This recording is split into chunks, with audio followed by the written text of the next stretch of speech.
Hola, buenos días, Miguel. ¿Qué tal?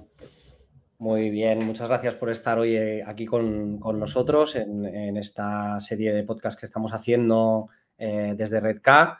Un poco la temática de hoy vamos a hablar, ¿no? de service, vamos a intentar repasar un poquito el informe que hemos sacado acerca de la aplicación o del uso de la inteligencia artificial dentro de los departamentos de service. Pero empecemos con un poquito de background, ¿no? Me gustaría pues que te presentaras y que, ¿no? Pues comentaras Carlos Fernández como persona de dónde viene y sobre todo también muy interesante, ¿no? ¿Qué hacéis en Quadral Travel Tech, esta compañía nueva en la que estás participando, en la que has fundado? Gracias, Miguel. Bueno, o sea, yo soy, como bien me has presentado, soy Carlos Fernández y soy el CEO, el director general de Quadrant Travel Tech, ¿no? O sea, primero mi parte de background, pues es un background desempeñado en la industria del turismo y de la tecnología desde hace un montón de años, ya en sitios trabajando, colaborando de forma externa en proyectos como la implantación de todos los sistemas de NH Hoteles, pasando por la dirección de tecnología de Panavision Tours, de un tour operador, agencias online como Rumbo y una penúltima etapa en Viajes del Corte Inglés como CEO durante más de 8 años, ¿no? Luego he tenido en medio algunas que otras labores en otros sitios, como puede ser la Universidad Europea, donde también he sido CEO, hasta julio de 2022, donde arrancamos una nueva aventura, ¿no? Que es esta que estamos presentando hoy, que es Quadrant Travel Tech, ¿no? Una empresa que fundamos con el dinero de una serie de inversores para llevar a cabo un proyecto muy ambicioso que era digitalizar las agencias de viajes españolas. Un sector que durante un montón de años ha estado dejado de la mano de la inversión, porque se ha pensado que toda la inversión tenía que ir a las B2Cs, a las grandes OTAs, a Booking, a Rumbo, a iDreams, y pensando un poco que la agencia de viajes de calle estaba muerta. Aunque si no estaba muerta, poco iba a tardar en morirse porque todos los viajes se iban a vender online, ¿no? Pues luego la realidad es que vivimos en un país donde hay más de 4.000 puntos de venta independientes, o sea, es decir, sin contar las grandes redes como puedan ser Viajes del Corte Inglés, Vide Travel Brand y compañía, hay 4.000 agencias de venta independientes que tienen un lugar y una cabida porque al final la gente cuando va a coger un hotel o cuando va a coger un avión, pues se lo hace el mismo y se lo hacen todas estas otras que hemos estado comentando. Pero cuando quieres un viaje más complicado, un Maldivas, un Costa Rica, un Tanzania, te estás jugando las vacaciones con tu familia, con tu pareja y quieres un poco de seguridad, dices, espera, que a lo mejor me merece la pena que alguien que sepa de esto me asesore, me monte el viaje y en vez de perder yo semanas componiendo un viaje para que luego me pueda pasar cualquier cosa, me voy a que un especialista sea el que me lo componga. Y todo ese conjunto de agencias de viajes, como hemos dicho, no son ni mucho menos pocas, porque estamos hablando de España, luego podemos seguir hablando de Portugal, Latinoamérica, resto de Europa o incluso el resto del mundo, con una gran deficiencia tecnológica, ¿no? Una deficiencia tecnológica que hace que en un negocio que de por sí es poco rentable, la intermediación en viajes no es un negocio de una rentabilidad excesivamente alta, si lo haces de forma completamente ineficiente y un viaje medianamente complicado, lo tenemos medido en que se tarda en cuanto a 8 horas, en torno a 8 horas de trabajo, ¿no? 8 horas de trabajo, lo que tardas en hacer la reserva, cotizarlo, abrir las 5 sitios donde vas a comparar los precios de los hoteles, los 2 sitios donde vas a comprar los vuelos, meterlo todo en una Excel, crearle una hoja de precios al cliente, que el cliente cuando te dice vale, en el último momento dice, no, espera, quítame, ponme una noche más, ponme 2 noches más, quítame un pasajero y tienes que rehacer todo eso. Y finalmente, cuando recibes toda la información de los proveedores, conciliar eso es imposible. O sea que, como os podéis imaginar, 8 horas, digo, y en muchos casos demasiado corto, hace que la cantidad que puedes transaccionar de viajes por asesor sea muy pequeña. Y eso hace que ya no es que el margen sea bajo, es que no es No existe. viable el futuro de la agencia de viajes, ¿no? No es futuro, o sea, no es viable por un tema tecnológico, no por un tema de negocio. El cliente sigue queriendo que le asesore una agencia de viajes y si es de proximidad y si es cercano y si está en su barrio, en su ciudad o en su pueblo, mejor que mejor, pero no a ese coste ni a ese problema tecnológico que tienen las agencias de viajes, ¿no? Es decir, que al final vuestro cliente sí que indirectamente podría ser el cliente final, porque al final, ¿no?, la agencia de viajes va a poder ofrecer una mejor experiencia de venta, en consecuencia una mejor experiencia de compra para el cliente final, pero vuestro cliente realmente es la agencia de viajes, ¿no? Entonces habéis tenido que diseñar o diseñáis vuestra estrategia de Customer Experience, en realidad la estáis diseñando versus la agencia de viajes que va a ser quien va a ser vuestro cliente, a quien vais a atender, a quien vais a tener que resolver dudas de lo que es la plataforma tecnológica que ponéis a su disposición. En ese sentido, cuando empezáis, ¿no?, a mitades de 2022, que empezáis pues, con casi hoja en blanco, ¿no?, evidentemente con una idea, ¿no?, muy potente detrás, pero eso te da cierta libertad a la hora de poder diseñar procesos, ¿no?, de repensarlo todo, no estás anclado o condicionado por sistemas legacy que tengas anteriores, sino que puedes prácticamente no empezar desde cero. ¿Cómo hacéis esa reflexión? ¿Cuál es el proceso para entender las expectativas de vuestros clientes y cómo diseñáis esa parte, ¿no?, de Customer Journey que vais a cubrir en el viaje del cliente? Sí, bueno, efectivamente, o sea, nosotros sacamos al mercado, que además salió en enero de este año en Fitur, la plataforma Quadrant Travel Cloud, que precisamente es esa plataforma para B2B, para agencias de viajes que están vendiendo de viajes a sus clientes. Nuestra experiencia de cliente es la experiencia de cliente del vendedor, ¿no?, del asesor. Pero en realidad directamente empoderar a un asesor es dar una experiencia de cliente al pasajero, ¿no? O sea, que tú puedas construir un presupuesto digital y ponerlo en tiempo real para que pueda ser consultado por tu viajero en cualquier sitio de España, no tiene nada que ver con que le mandes el antiguo, poco menos que fax, ¿no?, correo electrónico con 200 archivos adjuntos que no hay forma de ver en ningún sitio, ¿no? Y efectivamente nosotros cuando fundamos la empresa con ese concepto, con un concepto puro no legacy. O sea, no legacy de ningún tipo. Dijimos, oye, no podemos transformar digitalmente a las agencias de viajes españolas, no puede tener las barreras de un legacy de procesos, de un legacy de sistemas o de un legacy de personas, ¿no? Por eso empezamos a construir la plataforma desde la primera línea de código. No tenemos legacy tecnológico, por supuestísimo, todo cloud, todo plataformas microservicios, todo para ser escalable en nubes, a niveles regionales y a niveles mundiales, ¿no? Pero siempre pensando en que nuestro proyecto tenía varias patas distintas. Una gran pata era desarrollar una plataforma. Esa plataforma para mí tiene el 50% del éxito, ¿no? O sea, si no hacemos una plataforma buena, obviamente no tenemos ninguna posibilidad de éxito. Pero el otro 50% es la gestión del cambio del asesor, ¿no? O sea, estamos hablando de 4.000 puntos de venta pequeños que están acostumbrados a trabajar de una manera. Hay que transformarles digitalmente, hay que ayudarles a que cambien su forma de pensar, ¿no? O sea, decir, mira, te doy esta plataforma y con esta plataforma tú puedes hacer todo directamente en un entorno digital end-to-end. Pues si no le ayudas, no lo va a hacer, porque va a seguir pensando que la forma de hacer las cosas es la forma en la que lleva haciéndolo los últimos 30 años. Le va a costar cobrar digitalmente, le va a costar enviar los presupuestos digitalmente, le va a costar conciliar digitalmente. Entonces, por eso apalancamos el otro 50% de éxito de nuestro proceso en la adopción y en la gestión del cambio, ¿no? Y de ahí viene esa importancia que tú mencionabas del journey, nosotros lo llamamos el journey de adopción de cliente, es decir, cómo vamos diseñando los grados de madurez digital en la que se pueden encontrar dentro de nuestra plataforma los asesores para no darles una tarta que no sean capaces de comerse, o sea, es decir, no desplegamos las 200 funcionalidades de la plataforma y les dejamos ahí porque todos colapsarían digitalmente y no es ni mucho menos un reproche, yo creo que es lo que nos pasaría a todos, ¿no? Bien, para que no colapsen digitalmente y puedan sentir que van evolucionando en esa dirección, ¿no? O sea, por eso tenemos muy pensado y muy trabajado toda una parte del journey de adopción y del journey de soporte para todos esos clientes, donde queremos acompañarles durante todo su ciclo de vida dentro de la plataforma. Ten en cuenta que nosotros lanzamos la plataforma con todas las funcionalidades básicas para que el agente de viajes, el asesor, pueda hacer su trabajo de una forma digital.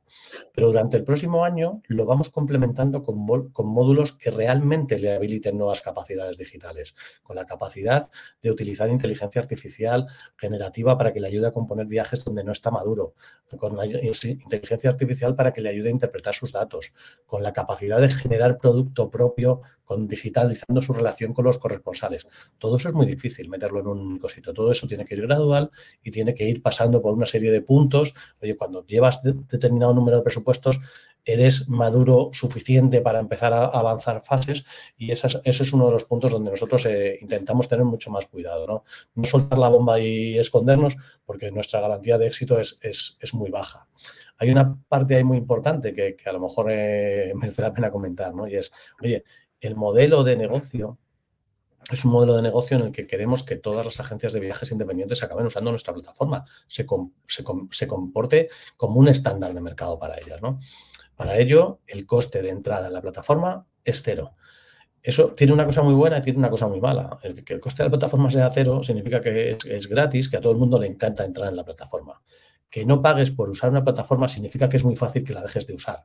Por eso, valor. Claro, ese seguimiento continuo de que la estás usando y la estás usando cada vez más hasta que llegues a los niveles de madurez donde realmente dices, oye, ahora voy a pagar por los módulos premium porque veo que es que me van a generar ese margen. O sea, no queremos que la gente utilice la versión premium porque nosotros vamos a cobrar con ella. Queremos que utilice la versión premium porque la gente diga, mira, esto no cuesta nada comparado con el valor que le aporta a mi negocio, con lo que aumenta mi margen, con lo que aumenta mi venta. Todos los módulos premium generan un valor añadido, pero tienes que llegar a ese punto de madurez. Si no somos capaces de llegar a ese punto de madurez, pues como tú comprenderás, manteniendo una herramienta gratuita no... ONG, los lamento, pero no somos. Bueno, ya no solo eso, ¿no? Y ahí me has dado pie, ¿no? Y has empezado también a hablar, aunque sea de una manera, de lo que vais a hacer dentro de TravelTech, de la plataforma de Quadrant TravelTech hacia las agencias de viaje, pero lo voy a ligar un poquito, ¿no? Con esta parte tuya más de procesos, más interna, ¿no? Es decir, no sois una ONG, con lo cual tenéis que ser también muy eficientes en costes, ¿no? Y muy eficientes en cómo hacéis las cosas de manera que eso sea también sostenible. Estamos hablando, ¿no? De darle atención a esos 4.000 puntos de venta, que además no son solo 4.000 puntos de venta, sino que hay más de una persona detrás de cada uno de esos puntos de venta, que cada persona tendrá su ciclo de aprendizaje. Entonces, claro, parece una tarea que necesita cierta automatización, ¿no? O sea, necesita cierto grado de pensar cómo voy a hacer todo ese proceso de onboarding, cómo voy a hacer todo ese proceso de seguimiento, ¿no? De detectar quién está usando, quién no está usando la plataforma, ¿no?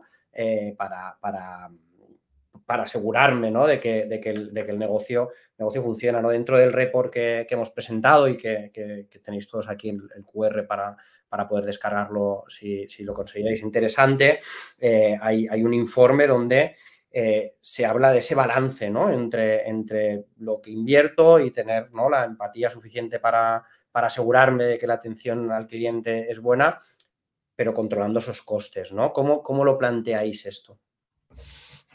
Yo creo que este es otro de los grandes puntos, ¿no? O sea, nosotros siempre hemos pensado que es imposible transformar digitalmente a los demás si tú no eres capaz de transformarte digitalmente a ti mismo, ¿no? Nosotros somos un negocio de escala. Eso yo creo que lo tenemos claro todos, ¿no? O sea, con este tipo de modelo no es un modelo con donde podamos vivir de un cliente ni de dos, porque para empezar no vamos a las grandes redes, vamos a los pequeños. Los pequeños prácticamente no pagan, cobramos pequeñas comisiones de los proveedores de contenido, los módulos premium. Esto tiene que escalar. Nuestro escalado el primer año nos debería llevar a final de año a tener 2.000 usuarios dentro de la plataforma, no agencias de viajes, usuarios. Como bien decías tú, probablemente en el año 3 deberíamos estar rozando los 10.000 usuarios, y 10.000 usuarios significa que si queremos de verdad acompañarles en ese camino de transformación, necesitaríamos una batería de equipo de soporte y adopción brutal, ¿no? Entonces, el primer punto que para nosotros era muy importante eran 2 puntos. Primero, ser data-driven, o sea, es decir, todo lo que hagamos lo tenemos que hacer basado en datos. O sea, pues no podemos decir, las cosas van bien, las cosas van mal, las agencias creen, no creen. No, todo está, todo nuestro journey de adopción se basa en métricas muy claras que vamos midiendo constantemente, de número de logins, de tiempo en pantallas, de reservas realizadas, de presupuestos hechos. Y todo ese data driven nos permite ir a la segunda premisa, que es eficienciar, ¿no? O sea, eficienciar y automatizar. Es decir, nosotros montamos una plataforma para que los asesores de viaje sean más eficientes y se puedan dedicar a aportar valor. Con la misma filosofía, montamos una plataforma de acompañamiento al cliente. Yo prefiero llamarlo así porque creo que es la palabra acertada, ¿no? O sea, no es customer support, no es customer service, no, es acompañamiento, ¿no? Montamos una plataforma de acompañamiento al cliente que lo que nos permita es dedicarnos a hacer donde realmente aportamos valor. O sea, es decir, si algo lo puede contestar la inteligencia artificial, si algo está en la base de datos de conocimiento, si algo está en otro sitio donde yo se lo pueda facilitar a mi cliente sin tener que intervenir con mi equipo de asesores, pues lo hago, lo automatizo y dedico el asesor solo a los puntos donde realmente tiene que generar un valor extra, ¿no? O sea, como acompañamiento en ciertos procesos más complicados o en la adopción de estos módulos premium que hablábamos antes, ¿no? O sea, con una idea de a lo mejor donde en un enfoque tradicional de hace años de Customer Support o de Customer Service estaríamos hablando que yo tendría que acabar con un contact center de 150 asesores, ¿no? Nuestro objetivo es no pasar de 10. O sea, que fíjate o sea, la diferencia que podemos llegar a tener de toda esta eficiencia, ¿no? No, la diferencia a nivel de costes, a nivel de gestión, ¿no? Es evidentemente al final diferencial, ¿no? Ahí os estamos ayudando, ¿no? en este proceso, ¿no? Y una de las cosas que desde el minuto cero nos dejaste clarísima, ¿no? Desde que empezamos a comentar cómo podíamos darle solución a toda esta parte, donde el canal chat era un canal principal y claro para vosotros, es la inteligencia artificial, ¿no? O sea, de hecho, fuiste muy contundente, muy claro, ¿no? Y que es muy interesante. Si no hay IA generativa, si yo no puedo pensar que en algún momento voy a poder utilizar este tipo de tecnología, no vais a poder ayudarnos, ¿no? Porque veo que la escalabilidad solo va a poder venir a partir de ahí, ¿no? La inteligencia artificial al final está revolucionando la forma en que interactuamos con los clientes, ¿no? Ahí es de tu experiencia, ¿no? ¿De qué manera crees que puede contribuir la IA a mejorar este servicio al cliente? Pero es que yo creo que realmente si hay un campo en el que la IA generativa se ve claramente un potencial brutal, es en el campo del acompañamiento a los clientes, ¿no? O sea, en el campo en el que toda pregunta, toda duda, toda situación conflictiva, no solo soy capaz de generar una respuesta que es la que espera el cliente en cada momento, sino en disparar los distintos activadores que hay para que todo esto se genere, ¿no? O sea, desde ese punto de vista, nosotros nunca hemos pensado que la IA generativa es, oye, pregunta-respuesta, ¿no? O sea, algo tan que también lo es, ¿no? Pero el buscar de, oye, que me pregunten, me lo voy a llevar otra vez al campo de los viajes, ¿no? Que yo creo que es un punto interesante por ponerte. O sea, nosotros en la IA generativa que tenemos en Quadrant Travel Cloud, lo que estamos haciendo no es componer un itinerario con lo que tú le preguntas al asesor, porque al final eso lo podría hacer cualquiera, eso lo puedes hacer con la interfaz directamente de un chat GPT o de algo similar, sino que primero construyo la base de conocimiento de cómo deberían ser las preguntas para cada uno de los destinos. Segundo, lo complemento con la información que tengo del cliente y después lanzo una pregunta a la IA generativa con muchísima información de contexto para darte la respuesta correcta. Ahora lo traduzco a mi cliente, que es lo que te digo, es que es muy importante que todo lo que queremos llevar también seamos capaces de hacerlo nosotros los primeros, ¿no? En casa. Es decir, yo no quiero que cuando una persona se encuentre ante un problema en The Travel Cloud, pregunte algo que podría contestar igual que podría contestar cualquier otro que utilizase la información que hay por debajo de los PDFs o de los fax que tenemos en The Travel Cloud. Quiero utilizar mi propio conocimiento sobre ese cliente y con lo que ha pasado con clientes parecidos para poder darle una respuesta de calidad que de verdad solucione su problema. Si consigues hacer eso, la tasa de éxito que tienes en toda esa parte de IA generativa es la que realmente te va a reducir los porcentajes de cosas que de verdad tengan que acabar en un asesor, ¿no? Entonces, prefiero tener asesores de mi equipo entrenando mi propia IA generativa que contestando preguntas de IA generativa, porque creo que es un modelo mucho más escalable que intentar solucionarlo todo en el día a día. O sea, estamos haciendo un cambio, ¿no? Se habla mucho, ¿no?, de la IA generativa y de cómo eso puede afectar en los puestos de trabajo, pero en realidad lo que estamos diciendo es, voy a hacer un cambio, voy a orientar gente que antes necesitaba para ciertas cosas, la voy a orientar en otro tipo de cosas. Se habla mucho, ¿no?, y vosotros que ya estáis trabajando con esto, ¿no?, hay muchas veces cuando tenemos conversaciones o vamos a hablar con cliente que ya tenemos o con cliente nuevo y empezamos conversaciones acerca de la IA, una de las cosas que siempre nos levantan son los riesgos, ¿no? Vosotros que ya estáis trabajando en ello, que ya habéis hecho todo un análisis, ¿qué riesgos identificas o qué cosas crees que se tienen que tener en cuenta? ¿Qué consejo darías, ¿no?, a la gente que está pues viendo que esto hay que entrar en esa ruta, pero no tienen muy claro el cómo hacerlo? ¿Qué les recomendarías que tuvieran en cuenta? Bueno, a ver, yo creo que prácticamente lo he dicho ya antes, ¿no? Pero lo voy a repetir dicho de otra manera porque creo que es un punto muy importante. O sea, a ver, el primer riesgo es esta especie de situación emergente en la que todo hay que solucionarlo con IA, ¿vale? Y en la que, por ejemplo, si te vas al caso de las agencias de viajes, dices, señores, vamos a sacar IA generativa, vamos a sacar Big Data, vamos a sacar Cloud, vamos a sacar blockchain, y dicen, pero si no tengo nada, si no tengo herramienta base, ¿sobre qué me vas a montar la inteligencia artificial, ¿no? Entonces, claro, yo creo que volviendo otra vez a lo que decíamos antes, tienes que esperar un nivel de madurez. O sea, tú no puedes hacer un nivel de madurez, llegar al 100 sin haber pasado por el 99, ni siquiera por el 1, ¿no? Entonces, primero, yo creo que tienes que establecer la base digital donde la inteligencia artificial realmente te apoye valor, ¿no? Yo he visto a asesores decir, no, nosotros ya utilizamos para generar los itinerarios de los pasajeros, utilizamos IA generativa y le preguntamos directamente a ChatGPT o a quien corresponda.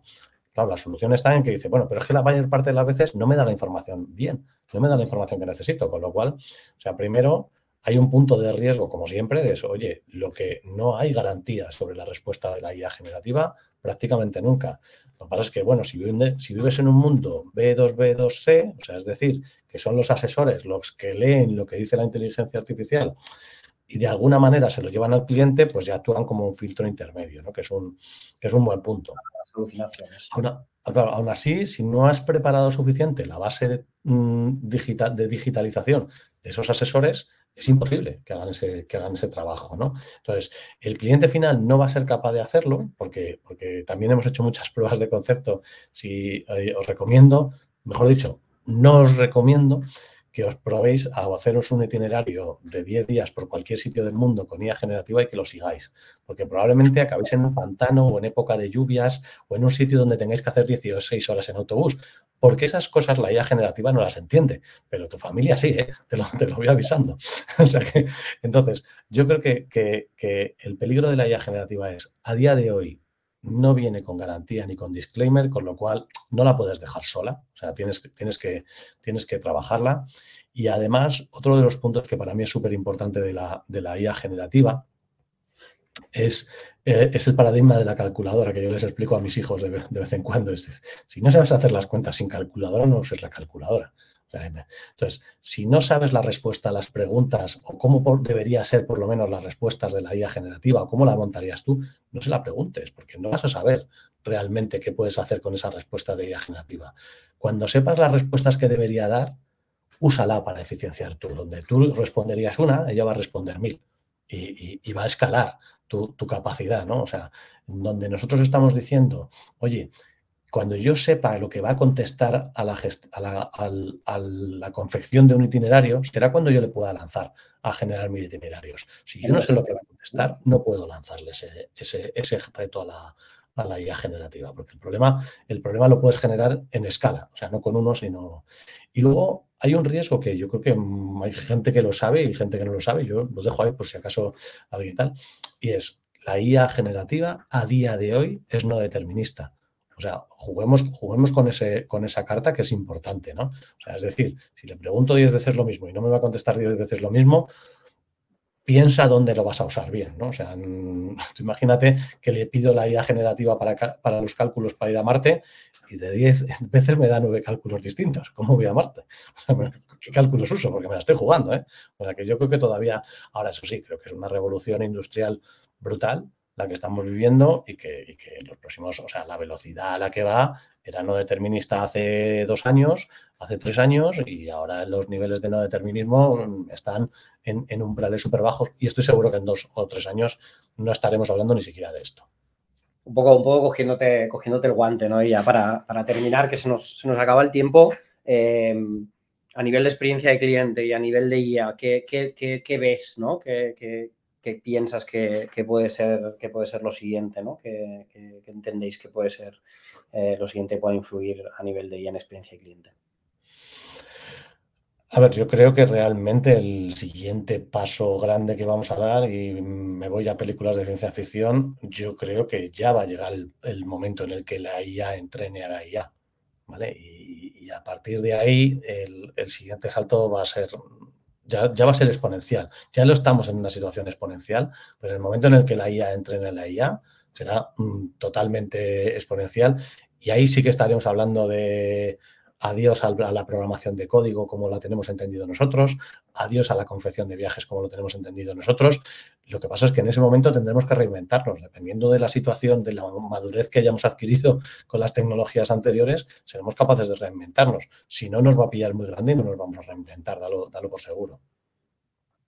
Muy interesante, Carlos. Oye, agradecerte muchísimo el tiempo que nos has dedicado. Creo que se nos ha quedado a todos corto. Muy interesante la charla. Muchísimas gracias por tu tiempo. Nos vemos en otro podcast. A vosotros, Miguel. Nos vemos. Hasta luego. Hasta luego.